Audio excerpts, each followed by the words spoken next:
Bonjour Philippe Morel. Bonjour Jean-Sébastien. On en parlait à la fin de la chronique la semaine dernière. Ce soir à 21h, on trouvera au plus haut de sa course dans le ciel la galaxie Messier 31. Elle est un peu plus connue sous le nom de galaxie d'Andromède. Elle est connue surtout pour les amateurs sous le nom de galaxie d'Andromède. Ouais. Alors cette galaxie d'Andromède, c'est la plus proche galaxie de la nôtre. Ouais. On ne sait d'ailleurs que c'est un îlot d'étoiles comparable au nôtre depuis les années 1920, puisqu'avant on appelait ces objets des nébuleuses de spirale. Elle était observée par Charles Messier qui était le furet des comètes du roi Louis XV, qui avait établi un catalogue d'objets fixes pour ne pas les confondre avec des comètes. Et donc la galaxie d'Andromède porte le numéro 31 du catalogue de Messier. C'était à l'époque une nébuleuse. Et la première photographie référencée, elle a été prise par un astronome amateur qui s'appelait Isaac Roberts, qui était un astronome amateur anglais.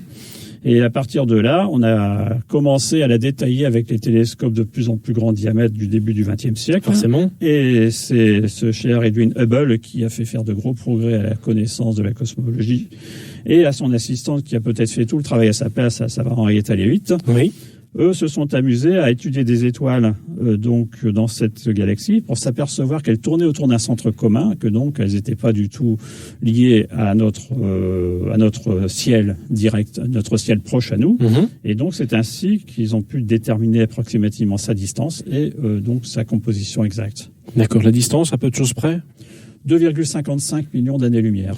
D'accord. Donc en gros, il faudrait 2,55 millions d'années à la vitesse de la lumière pour y aller. C'est ça en gros. Ce qui veut dire aussi que la lumière qu'on envoie actuellement, c'est la lumière d'il y a 2,55 millions d'années. Donc c'était juste avant l'apparition de l'Homo rudolfensis, donc le premier des homos, le premier des humains. On va prendre un rendez-vous pour un impact avec Andromède, je crois également. Ah, tout à fait. Le rendez-vous est prévu dans 4 milliards d'années puisque la galaxie d'Andromède, c'est une jeune galaxie. Oui. Dans sa forme actuelle, elle a 3 milliards d'années à peu près. Donc c'est jeune parce que dans la nôtre, on a des étoiles qui ont 13 milliards d'années, qui sont quasiment de l'époque de la création de l'univers. D'accord. Mais c'est une jeune galaxie qui a déjà fait l'objet d'une collision il y a environ 7 milliards d'années où il y avait une ancienne galaxie qui en a rencontré une autre pour donner la forme actuelle de la galaxie d'Andromède.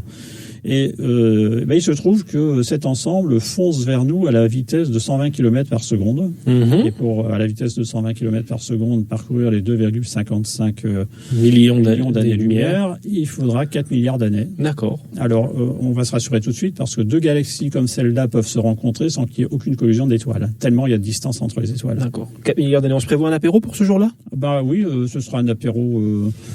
On ne sait pas fait de quoi parce que la Terre, dans 4 milliards d'années, elle sera déjà bien réchauffée par le gonflement du Soleil. D'accord, ok. Là, pour le coup, ce sera pour une fois pas la faute de l'homme.